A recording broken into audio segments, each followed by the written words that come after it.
Salut à tous, c'est BizBiz. Alors aujourd'hui l'épisode 955 du Zap Image. On revient déjà 10 ans jour pour jour en arrière et la France se qualifiait pour la Coupe du Monde 2010 grâce à un but très controversé de William Gallas après une main de Thierry Henry. C'était lors des barrages pour se qualifier pour la Coupe du Monde 2010. Donc c'était la France contre la République d'Irlande. Donc au match aller, les Français étaient partis s'imposer 1-0 du côté de Dublin. Donc le match retour était au Stade de France. Il suffisait juste d'un match nul, une victoire pour les Français pour aller en Afrique du Sud. Et grosse surprise parce que Roy Keane, ancien joueur de la République d'Irlande, avait marqué un but à la 33e minute, donc 1-0 après 90 minutes, donc ça allait aux prolongations. Et c'est William Gallas qui a permis à l'équipe de France d'aller à cette Coupe du Monde 2010 en Afrique du Sud. Mais c'était un but très, on peut dire polémique parce qu'il y a une main de Thierry Henry, donc l'assistance vidéo, la VAR n'existait pas, donc ça a beaucoup fait parler les gars. Il y a 10 ans, cette scène de Thierry Henry quand il touche le ballon, il centre après pour William Gallas. Après on peut voir une grosse injustice pour les Irlandais, bien sûr ils ont été très déçus de se faire éliminer de cette manière contre l'équipe de France. On peut voir la une des journaux, le lendemain par exemple en France, le Parisien s'est marqué le malaise et la main de Dieu en une du journal de l'équipe. Et en Angleterre, en Grande-Bretagne, on peut voir juste la une journal The Sun, c'est marqué la main de la grenouille en parlant de Thierry Henry. Donc ça a fait beaucoup jaser. Bon, après ils ont été vraiment ravis, on peut dire, les Irlandais, de l'élimination et du fiasco de l'équipe de France en Afrique du Sud une année plus tard. Et pour finir sur ce fiasco pour les Irlandais, donc Martin Hanson, l'arbitre de France-Irlande, donc il y a 10 ans, il a dit: ce fut la pire performance de ma carrière, je suis juste reconnaissant d'avoir eu de très bons amis durant cette période, j'ai eu beaucoup de soutien, ce fut une catastrophe pour l'Irlande. Donc voilà ce qu'il a dit, pour lui c'était catastrophique, bien sûr, une erreur comme ça qui coûte peut-être entre guillemets une qualification pour un pays pour une Coupe du Monde. Donc il a dit que ça a été la pire performance de sa carrière en tant qu'arbitre. Ensuite on ouvre la page qualification pour l'Euro 2020, c'est les derniers matchs. Donc hier l'Italie jouait contre l'Arménie et victoire des Italiens 9-1. Donc j'ai pas mis tous les buteurs les gars parce qu'il y en a énormément. Donc l'Italie étrille l'Arménie et se qualifie facilement, on peut dire, pour cet Euro 2020. Donc c'est quand même un sans faute pour la Squadra Azzurra en 2019. 10 matchs, 10 victoires, 37 buts marqués, 4 buts encaissés, sérieux candidat pour l'Euro 2020. Donc ils ont loupé la Coupe du Monde 2018, donc ils sont très bien rachetés, les Italiens. Ensuite cette fois-ci on va parler de l'Espagne qui jouait contre la Roumanie et une formalité pour les Espagnols, 5-0 pour l'Espagne. On peut voir tous les buteurs de cette rencontre.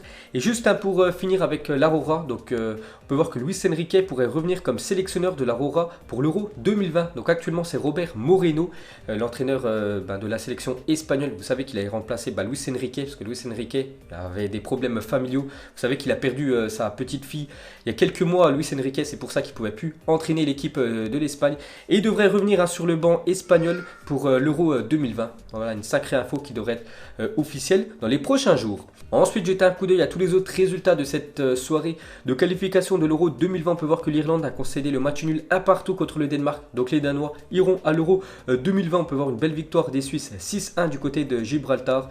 Aussi une belle victoire de la Grèce 2-1 contre la Finlande. Ensuite on connaît 19 des 24 nations qui joueront l'Euro 2020. Donc voilà toutes les nations qui seront présentes l'été prochain. On peut dire un peu partout en Europe, vu que l'Euro se jouera en Europe. Donc il reste plus que 5 places. Donc les places qui restent se joueront au barrage.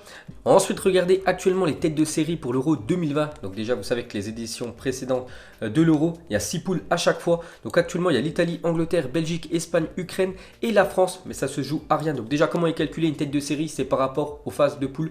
Ils enlèvent juste le match aller et le match retour contre le dernier de chaque groupe. Donc voilà, ça fait un classement. Donc ces 6 nations-là, pour l'instant, sont tête de série. Mais la France, ça se joue à rien. Pourquoi? Parce que la France ne sera pas tête de série si l'Allemagne, qui joue ce soir contre l'Irlande du Nord, ne perd pas. Donc les Allemands, c'est chez eux. Donc s'ils font un match nul ou s'ils gagnent contre cette équipe de l'Irlande du Nord, donc ça sera l'Allemagne qui sera tête de série à la place de l'équipe de France. Donc l'équipe de France sera dans le chapeau 2. Donc c'est-à-dire que les Français, lors du tirage au sort des phases de groupe pour l'Euro le 30 novembre prochain, donc ils pourront rencontrer soit l'Allemagne, l'Ukraine, Espagne, Belgique, Angleterre ou même l'Italie. Donc voilà, l'équipe de France va choper un gros. Ensuite jetez un coup d'œil au programme de la journée. Donc c'est les derniers matchs, que ça soit en qualification de l'Euro 2020 ou même lors de la qualification pour la Coupe d'Afrique des Nations 2021. Donc le Maroc ira du côté du Burundi, Brésil, Corée du Sud, ça c'est un match amical, Côte d'Ivoire, Ghana, Égypte, Afrique du Sud, la Guinée contre la Tunisie, l'Allemagne qui joue contre l'Irlande du Nord, hein, c'est important pour l'équipe de France, en espérant tous une victoire de l'Irlande, mais ça va être compliqué, hein, parce qu'on sait que les Allemands, c'est une très bonne équipe. Et Pays-Bas contre l'Estonie, donc voilà le programme de la journée. Ensuite, une déclaration de Eden Hazard sur un possible France-Belgique à l'Euro 2020, vu que la Belgique est tête de série, et la France, hein, je vous ai dit, ça va être compliqué pour qu'il reste tête de série, donc ça peut avoir, il peut avoir un France-Belgique dès les phases de poule, ou même après en quart, demi ou finale, hein, bien sûr, si les deux équipes font une grosse performance. Donc il a dit que ce serait beau d'avoir une revanche en quart, demi ou peut-être en finale. On est toujours un peu déçu de la manière dont s'est passée la demi-finale il y a 2 ans. Donc ils aimeraient prendre leur revanche contre les Français lors de l'Euro 2020. Ensuite, on va sur le continent africain. On va parler des champions d'Afrique, l'Algérie qui jouait hier contre le Botswana et victoire des Algériens 1-0. Donc c'est Belali qui a marqué l'unique but de la rencontre. Donc l'Algérie remporte son deuxième match et prend la tête de son groupe. Donc 2 matchs de victoire parfait pour les champions d'Afrique en titre. Et pour finir avec eux, ils sont quand même sur une série de 19 matchs consécutifs sans défaite pour les Algériens. Donc beaucoup de victoires, quelques matchs nuls. Donc ils sont en ultra forme, hein, les Algériens. Donc pour l'instant, tous les voyants sont au vert pour cette équipe. Et on va finir avec une autre équipe africaine. Donc les Comores ont réussi à faire un match nul hier contre l'Égypte, 0 partout lors des éliminatoires de la CAN 2021 et prennent la première place de leur groupe. Les supporters ont envahi la pelouse pour fêter ce superbe résultat. Les Comores avaient déjà réussi une performance historique il y a 3 jours, remportant le premier match de leur histoire à l'extérieur au Togo. Donc ils ont gagné ce match 1-0 à l'extérieur. Immense respect pour cette équipe dont certains joueurs ne sont même pas professionnels et ont un métier à côté. Donc ils sont quand même bien partis pour se qualifier, hein, parce que 2 matchs, aucune défaite. Donc 4 points pris sur 6 possibles, hein, pour les Comores qui pourraient réussir à se qualifier pour cette Coupe d'Afrique des Nations. Bon, après il reste encore beaucoup de matchs à eux maintenant d'être aussi réguliers. Ensuite les gars, on va parler d'un match amical où il y a eu beaucoup de tensions hier. Donc c'est l'Argentine contre l'Uruguay. Donc déjà il y a quelques jours, Argentine-Brésil, il y a eu beaucoup de tensions. Et la même chose, hein, Argentine-Uruguay, toujours, hein, les équipes sud-américaines quand elles se rencontrent c'est toujours très chaud. Donc de partout, l'Argentine arrache le nul grâce à des buts d'Agüero et Lionel Messi sur penalty. Messi à la 92e minute, il a permis à l'Argentine d'accrocher ce point du match nul, même si c'est un match amical. Et Cavani et Suarez buteurs pour l'Uruguay.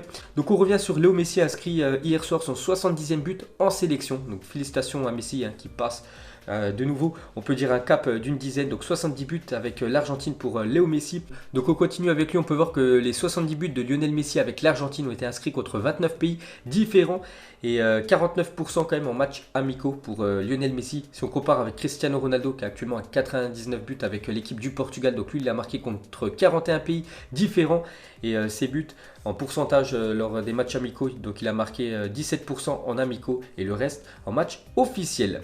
Ensuite on revient sur Messi qui a égalé Pelé au classement des meilleurs buteurs en match amicaux avec sa sélection. Donc actuellement Messi il est au même niveau que Pelé avec 34 buts lors des matchs amicaux. On peut voir que c'est toujours dominé par Puksas, lui qui a inscrit 56 buts avec l'équipe d'Hongrie en match amicaux. Ensuite, on continue sur cette affiche. Donc, vous avez dit que c'était très chaud. Pourquoi? Donc, une grosse embrouille a éclaté en plein match entre Lionel Messi et Edinson Cavani, l'attaquant du Paris Saint-Germain. Donc, Griezmann, Thiago Silva, Tite, Messi est chaud en ce moment. Donc, Thiago Silva et Tite, c'était il y a quelques jours, hein, lors du match contre le Brésil. Et c'est vrai que Messi hier, il s'est un peu embrouillé avec Edinson Cavani. Donc, le quotidien Olé en dit plus sur l'échange entre Cavani et Messi. Donc, après une faute commise par Messi, Cavani lui a lancé un "viens te battre", auquel l'Argentin a rétorqué avec "quand tu veux".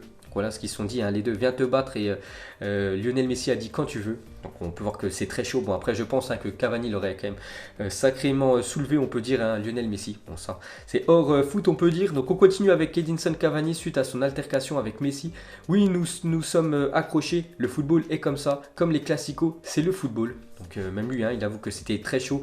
Ils sont accrochés. Bon, il dit, hein, que c'est le football sud-américain et que c'est toujours très chaud quand deux grandes nations du football se rencontrent. Et pour finir avec Edinson Cavani, on va parler de son avenir, hein, pas du match d'hier. Donc l'agent d'Edinson Cavani, il a dit: "Il restera à Paris cet hiver.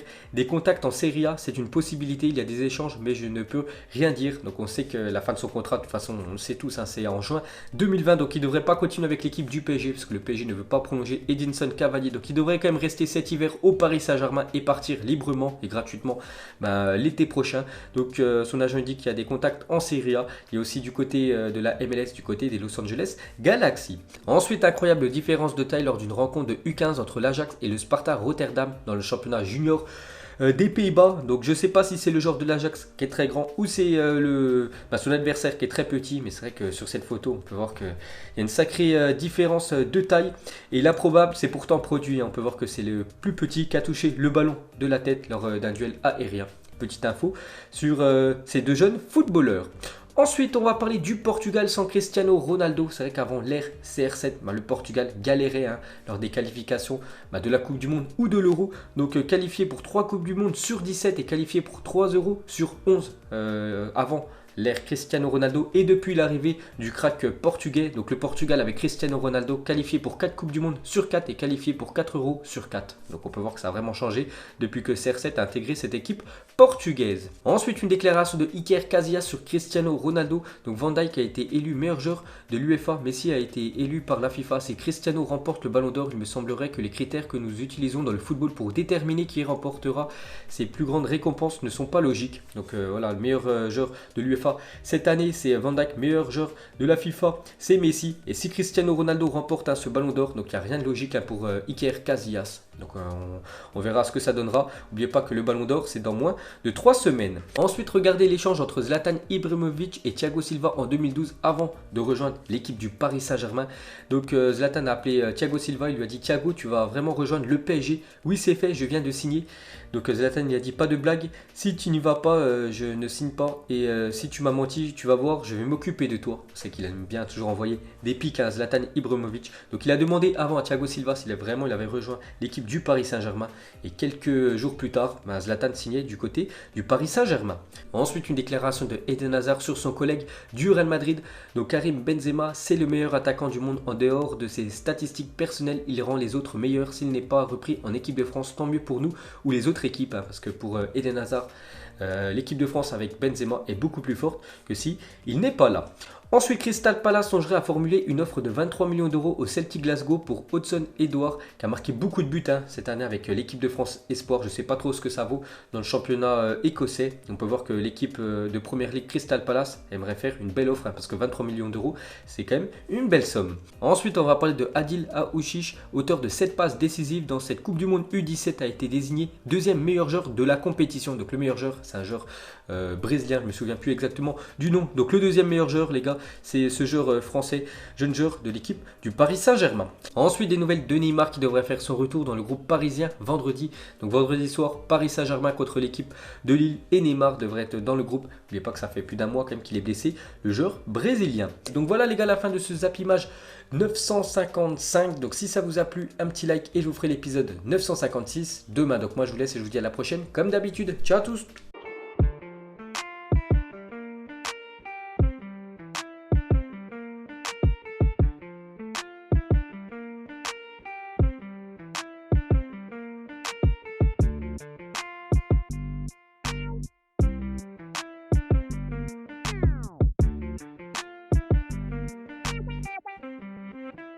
Non-formidable.